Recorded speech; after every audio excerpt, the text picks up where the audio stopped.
Le temps est limité, oui, oui, oui. Cet atelier,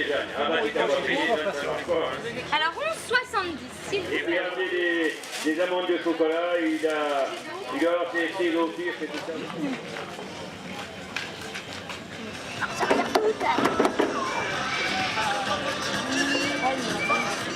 Pas sûr qu'on mette ses oreilles en même temps. Faites du pain. Je viens de faire une C'est celui-là derrière là qui fait les promenades. avec l'armoire. Faites du pain. Conduis puis tu t'en vas en voyage. Moi.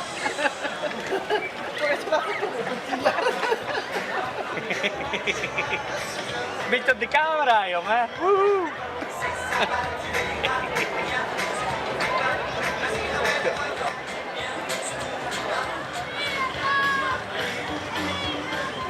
C'est des moutons. Là, c'est des moutons, là.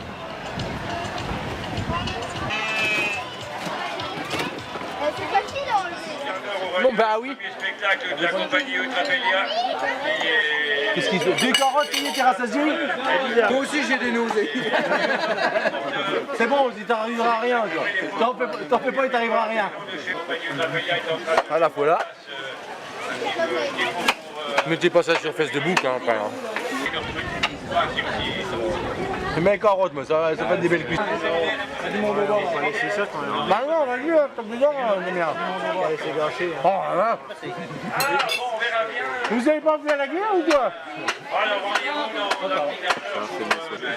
Pas jour. Il a fallu le vivre ça. Je m'en rappelle. Comme du chauffé en plus.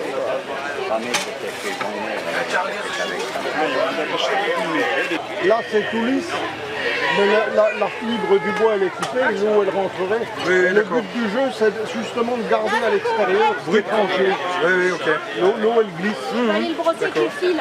Si, j'ai jamais essayé. Vous n'avez pas essayé, oui. Non, non, mais il faut trouver un bois qui se tranche bien. Moi, je sais qu'il y a des endroits, il y a du mélèze dans les Alpes, ils prennent du mélèze, des endroits c'est le châtaignier. Chacun travaille son bois du terroir. Ben oui.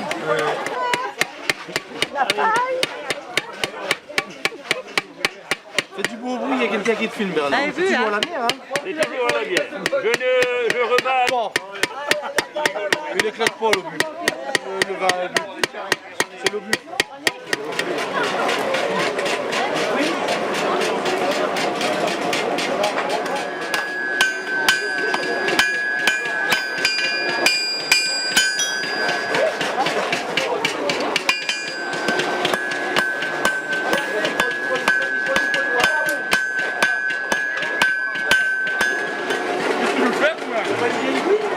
Tu peux prendre le deuxième? Mais je vais pas faire un coup avec ça. Mais c'est quoi la suite?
Vas-y, appuie, cale-le par le machin. Voilà, comme ça, c'est bien. Voilà. Vas-y, va, là. Mets ta pointe. C'est pas beaucoup mieux.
Ne t'arrête pas. Ne t'arrête pas. Non mais parce que c'est ça qui fait l'entraînement.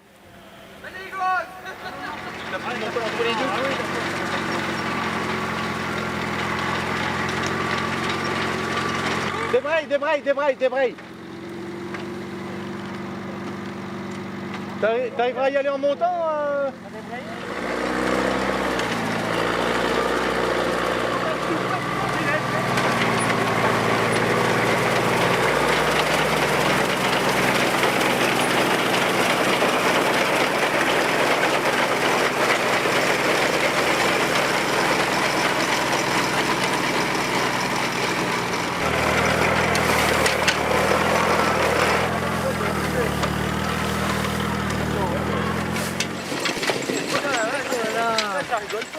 Oh, ça rigole pas, ça s'accueille. Hein. à pas. Ulysse, tout droit. Oh. Tu vas pouvoir faire des frites ce soir. Hein. Ah bah ouais, c'est par bonnes frites, hein. Bio en plus, hein. Ouais, je sais pas si elles sont bio. Si. Bah si. Ah.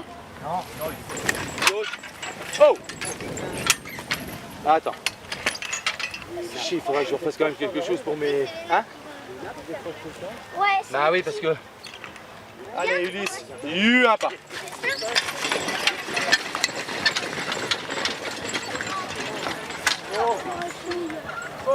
Elles sont encore bien vertes, les femmes. Doucement, gamin. Wow. Ouais, c'est de la poêle pour Bon pas Ulysse. Un pas. Ulysse, un pas. Un pas. Ulysse. Oh. Toi, Célestino. Eh tiens, et ça c'est quoi ça? On a plein de copains, puis il y en a qu'on connaît Non. moins bien parce que c'est les copains des Il y en a une tomate. Non Sur plus. ce, Alain explique qu'on a été chercher C'est quoi ça? Une pomme de des terre. couèches. C'est quoi? Une graine de pomme de terre. C'est le fruit de la pomme de terre. Ah bon? Le fruit. Non? C'est une pomme de terre? Non, c'est une pomme de Non. terre. Quand je vous dis c'est le fruit, une pomme de terre, elle fleurit. Oui. Ça fait un fruit. Ah, Ça je c'est savais un tubercule, madame. Oui. D'accord, on fait une semence là-dedans. Mais là-dedans. On est pas ville, nous. Oui, ben je comprends bien, j'ai Bah, bien vu. vous avez Ça tout se porte compris, au- hein, ça se voit sur nos fronts. Hein. Ah d'accord, ça se mange. Non, ça se mange pas, vous avez des graines dedans. Voilà.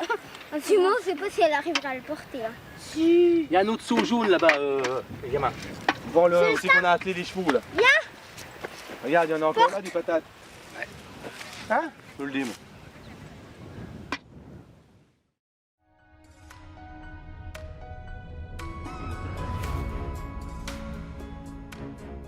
Donc l'histoire des mines de la vallée de la Haute-Moselle commence en 1560 avec l'exploitation des mines d'argent à Busan et à Fraisse-sur-Moselle.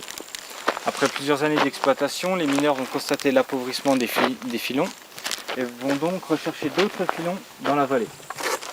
Arrivés au tuyau, ils ne vont pas trouver des filons de cuivre, d'argent, mais des filons de cuivre.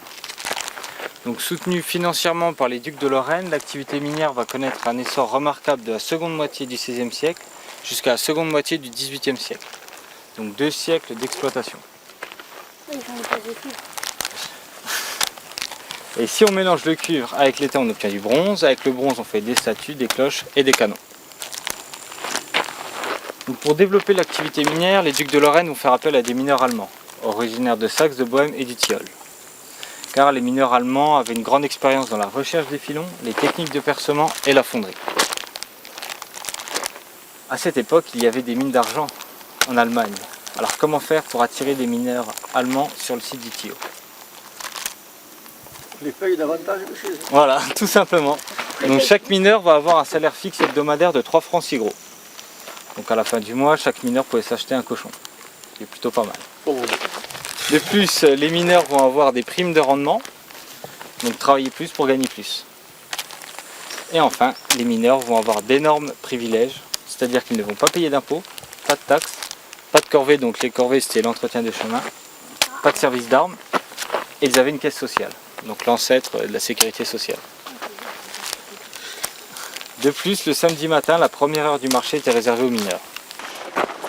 pourquoi avoir installé cette fonderie à Saint-Maurice, à 6 km, et non sur le site minier? Parce qu'il y avait d'autres mines. C'est pas la place. Voilà, il y avait d'autres mines tout simplement. Et donc on a choisi le centre un peu. Exactement, donc la fonderie de Saint-Maurice était située entre les mines de cuivre du Thillot et les mines d'argent de Fraisse-sur-Moselle et de Bussan.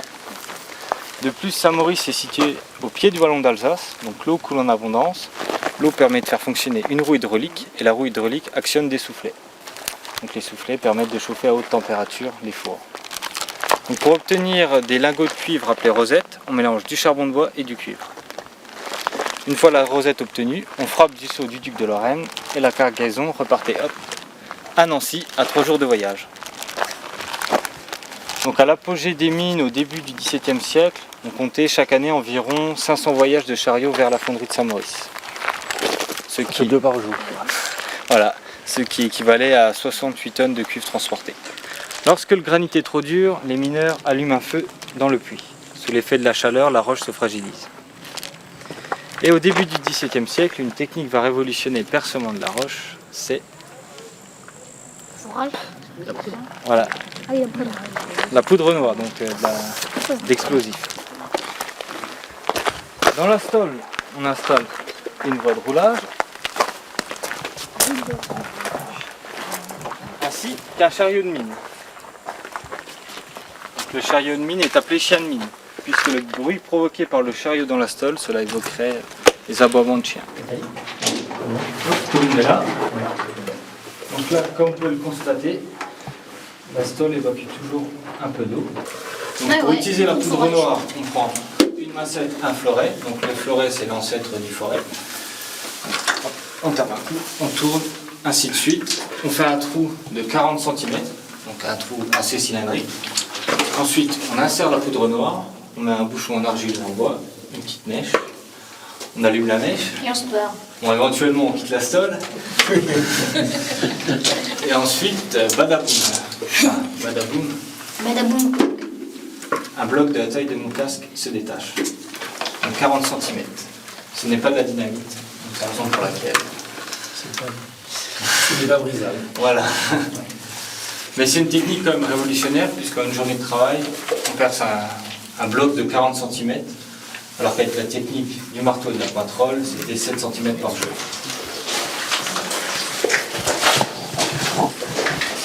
Là, vous voyez derrière vous, il va falloir sortir un peu pour que tout le monde puisse voir. On les a bien là.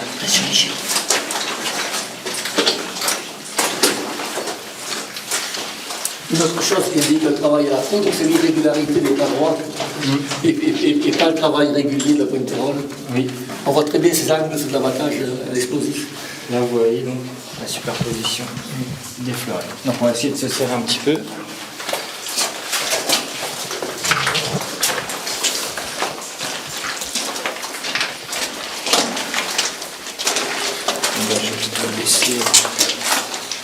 Donc si vous vous souvenez bien, le filon est toujours incliné. Donc là, pour avoir du cuivre, vous voyez ici, l'oxydation du cuivre. Et le filon était à cet emplacement.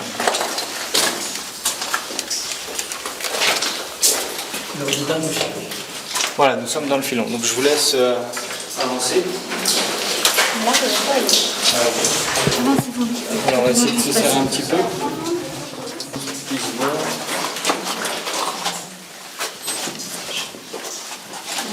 C'est le puits donc à l'extérieur. Ils ont suivi l'inclinaison du filon. Arrivé à notre hauteur, l'eau s'est engouffrée dans le puits, donc ils ont percé la stole. Et ils ont continué le puits sur une dizaine de mètres derrière nous. Là vous pouvez voir que le puits est inondé, car ils n'ont pas percé une seconde stole. Donc là vous pouvez voir, à gauche, il y a une pompe à bras datant du début du XVIIIe siècle. Donc, cette pompe est en sapin, et le sapin se conserve très bien dans l'eau. Là ici il y a un étai où était fixée une échelle permettant aux mineurs de descendre et de ressortir du puits. Et à droite un second étai, donc là il y avait un treuil qui remontait des cuveaux de cuivre.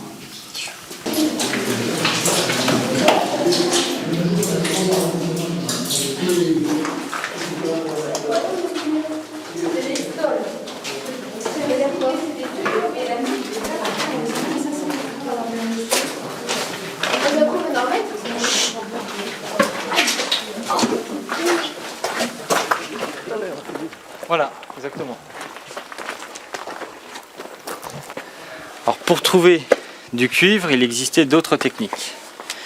Il y avait la technique des chercheurs d'or, qui consiste à se mettre dans un ruisseau en bas de la vallée, on prend de l'eau, du sable et on essaie de trouver des traces de cuivre. Il y avait une seconde technique qui consistait à regarder la végétation. Là je n'ai pas d'exemple sous les yeux, mais la végétation a tendance à jaunir à proximité d'un filon de cuivre. Donc c'est une réaction chimique naturelle. Et enfin, il y avait une technique pour trouver du cuivre, vous la connaissez peut-être. Les anciens l'utilisent pour trouver de l'eau. Oui, la baguette du sourcier. Du sourcier, hein, pas du sorcier. Ce n'est pas Harry Potter. Hein. Donc, pour trouver un filon de cuivre, on prend une baguette en frêne. Et à proximité du filon de cuivre, la baguette a tendance à se redresser. Donc ici, il y a un puits inondé, 3 mètres de profondeur, 6 mètres de longueur.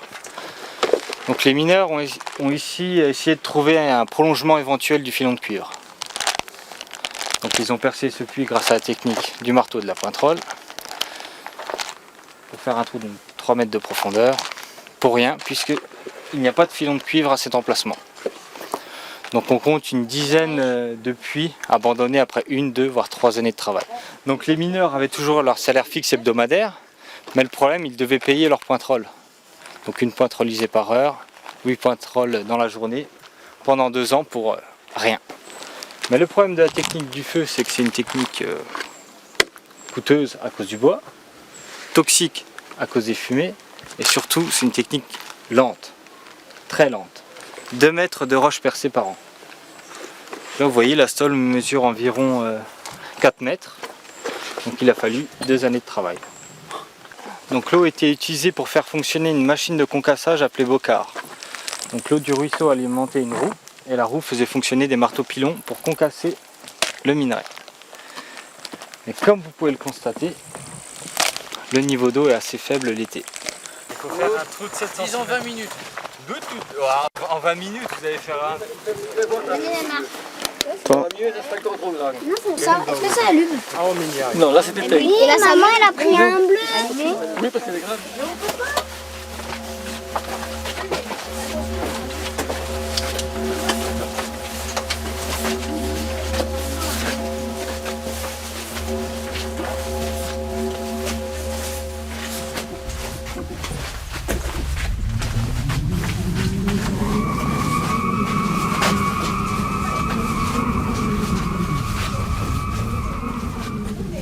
J'allais dire, ça éclaire bien. C'est monsieur derrière. C'est les gamins. Ah ouais, il me faudrait la même.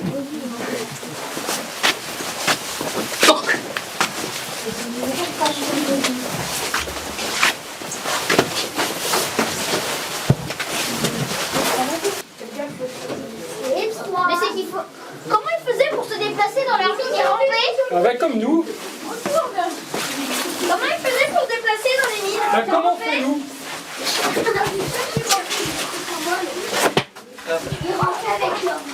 Je devais ramper.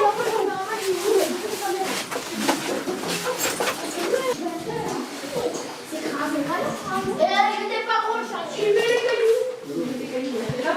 Pourquoi les cailloux ils bougent? Attention, il y a des cailloux qui bougent. Mais marchez pas dessus. Oh, il y a un joli puits là.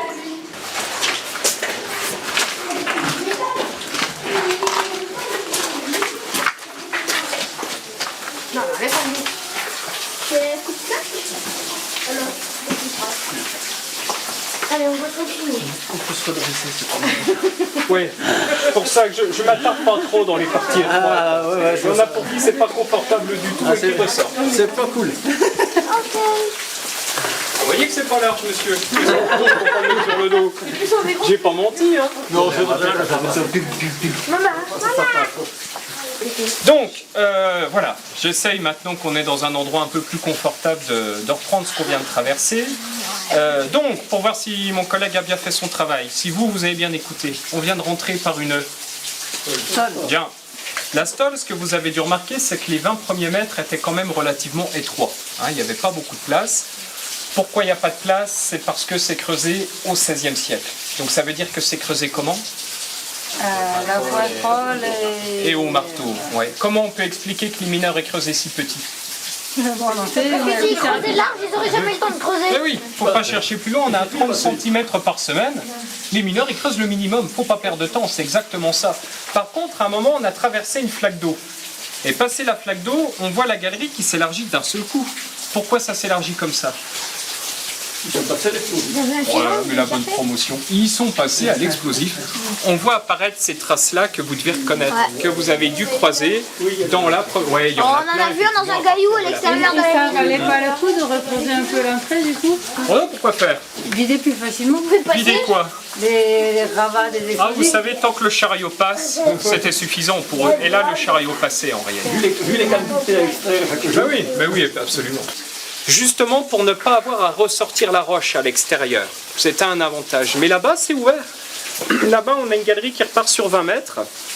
Et au bout de ces 20 mètres, on arrive sur un puits de 40 mètres de profondeur, inondé à moitié. C'est de ce puits-là qu'on a remonté les pompes qui sont exposées au musée actuellement. Je ne sais pas si vous avez eu le temps de visiter le musée. Vous pourriez y passer après, mais elles viennent de là-bas. Autre direction importante, derrière cette grille métallique, derrière notre caméraman. Là, ça repart sur 100 mètres. Mais le problème de cette galerie, cette fois-ci, c'est la radioactivité. Alors, on a un problème de gaz radon. Je ne sais pas si mon collègue vous en a un peu parlé. Un gaz radioactif très fréquent dans le granit. Que nous, on essaye de dégazer cette galerie avec le tuyau noir que vous avez vu qui courait tout le long. Hein. celui-là. Ouais, celui-ci. Ouais. Ah, vous aurez respiré quand même à plein poumon. Bien sûr. Et la dernière direction, elle est sous vos pieds. Si vous regardez sous vos pieds, vous avez un puits qui redescend. Et ce puits-là, s'il a été creusé, c'est à cause de l'eau qui coule à l'intérieur. Parce que normalement, on a dû vous expliquer que l'eau, elle est censée sortir par la stole, la galerie horizontale. Imaginez les problèmes d'inondation si on avait fait comme ça. Pour éviter le problème, les mineurs creusent le puits, l'eau tombe dedans, par où elle ressort cette eau à la fin? Excellente réponse de monsieur qui passe premier de la classe. La galerie, juste avant, dont on a dû vous dire que son rôle, c'était de récupérer toute l'eau qui venait du dessus. Ouais. Cette saignée qui passe au-dessus de vous, ben là, vous avez une ancienne veine de métal. Et si vous regardez ici, au milieu, on devine plusieurs couleurs. Donc on a du vert, déjà. C'est quoi le vert? Ouais, l'oxyde de cuivre. Le rouge-orange. Ouais, le blanc. Bien joué, monsieur. C'est du quartz. C'est la roche qui constituait la gangue du minerai, vous voyez, qui l'entourait.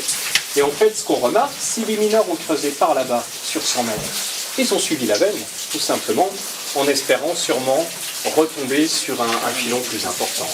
En sortant, le plafond, vous aurez 2 poutres en bois du XVIIIe siècle. Le plafond est ouvert. Vous avez des très belles traces d'oxydation, comme ça.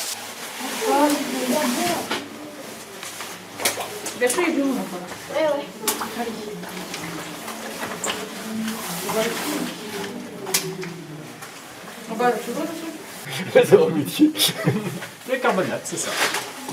C'est le fleur malachite ou quelque chose comme ça. Bah oui, il y en a. La Malachite, on peut même un peu d'azurite. Oui. Un milieu très humide, l'azurite n'est pas testable. Mais là, c'est là où j'ai vu, en passant, en vous rejoignant, j'ai vu les premiers coups de... Ah oui, on en voit un peu tout le long. Hein. Et vous voyez, on parlait, regardez. Là, on est de pièces fluoriennes, il n'y a pas de... Ah bah oui. Ah bah vous êtes en plein dedans. Il continuait derrière nous. Hein. Oui, tout à fait. Regardez, on retrouve, on parlait des noirs de fumée, regardez. Oui. On retrouve, au niveau des explosions, on le voit très bien. Là, c'est la fumée explosion. Ouais. Et la fumée explosive est beaucoup plus stable que la fumée de bois. Ah oui. Et regardez, C'est la fumée minérale. Et le côté du plomb, souvent, de l'explosif. c'est quoi votre métier, monsieur? Je suis ingénieur. Je cherche pas industriel. Ça explique certaines choses. Voilà, donc c'est tout à fait mauvais. Oui, mais on les refaire vite. Oui, donc je ne cache pas non plus. J'ai fait la spéléo minière, j'ai travaillé sur le minier, dans les destins de Balimètre. Ah oui. Voilà.